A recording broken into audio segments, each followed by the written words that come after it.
Comme l'avait promis Justin Trudeau et son équipe en 2015, le cannabis sera bientôt légal au Canada. On estime à 400 millions par année la recette que le gouvernement pourra empocher grâce à la vente de la marijuana. La prise de contrôle de la vente du cannabis par l'État devrait également affaiblir le marché noir et ainsi assurer une qualité supérieure et stable de la substance. Par contre, plusieurs enjeux reliés à ce nouveau projet de loi restent encore à éclaircir.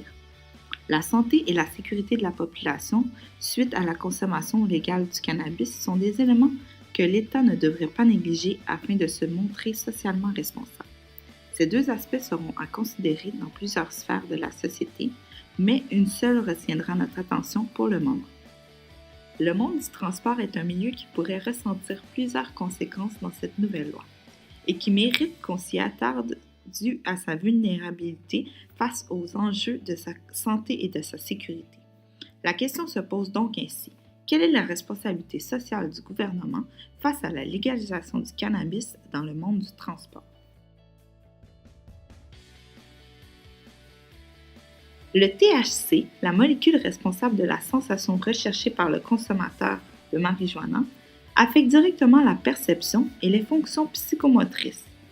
Les recherches soulèvent qu'une personne qui conduit sur l'effet du cannabis peut avoir de la difficulté à garder une bonne concentration et par conséquent oublier de respecter la signalisation routière. Cette même personne peut également avoir un temps de réaction plus lent et les réflexes au ralenti.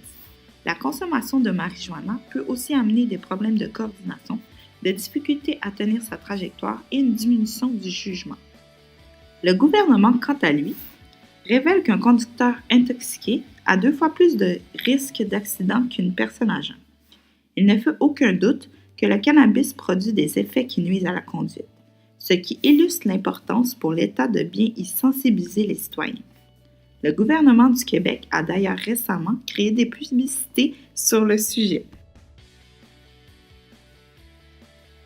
5 bateaux, 6 bateaux, 7 bateaux, 8 bateaux, 9 bateaux. Hey, c'est pas une rouge, c'est un stop. Ah!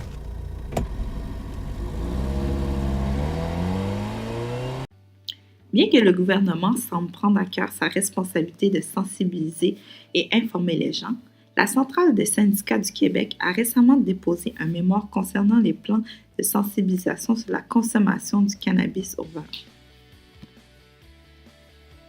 En effet, le gouvernement envisage de créer des fonds pour la prévention et la recherche.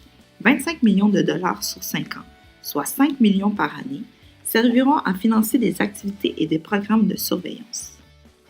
La CSQ croit que la somme allouée par le gouvernement est insuffisante pour sensibiliser de façon optimale tous les secteurs et tous les groupes différents.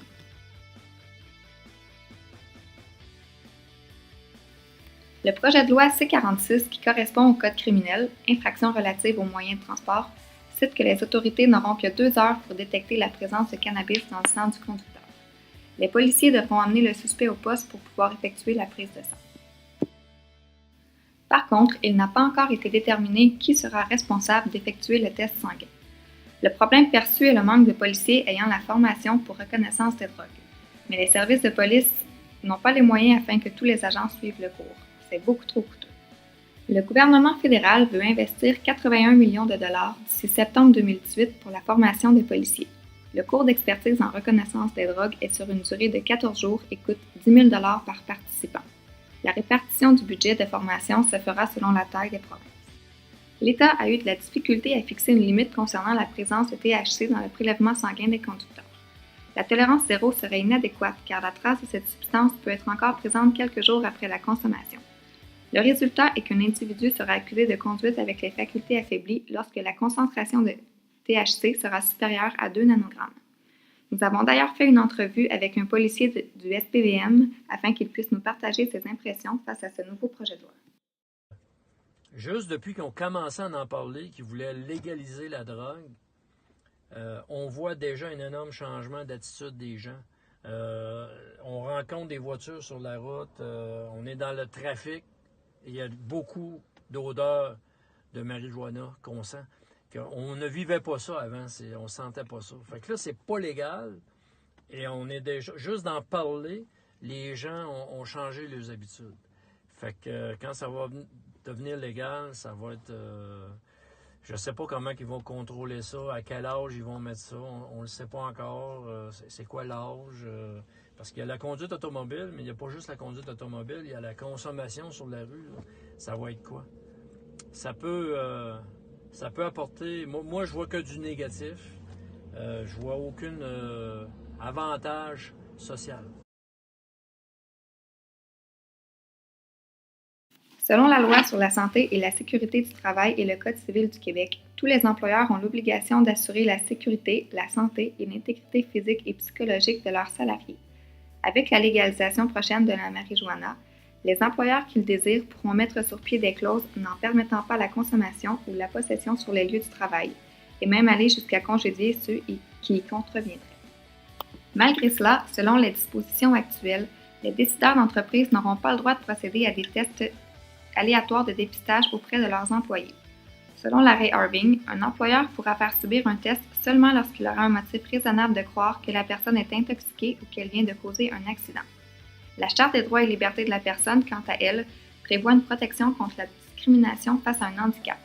La dépendance aux drogues, considérée par le tribunal comme un handicap, devra donc être traitée comme telle par les employeurs. Ces derniers seront donc confrontés à jongler avec ces différentes normes en tentant de mettre sur pied des politiques efficaces en matière de sécurité.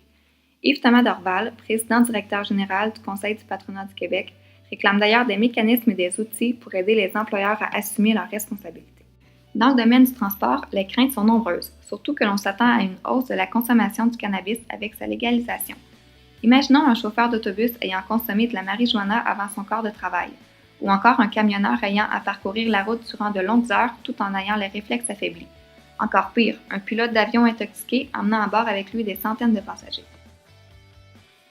Même si les employés sont tenus de dénoncer un collègue qu'ils ne jugent pas en état de travailler, des limites se posent avec la consommation de marijuana. Par exemple, une personne peut avoir consommé la drogue en mangeant un muffin. De cette façon, l'odeur caractéristique du cannabis sera absente, ce qui rend le dépistage encore plus difficile, mais les effets, eux, tout de même présents et tout aussi dangereux dans ce contexte.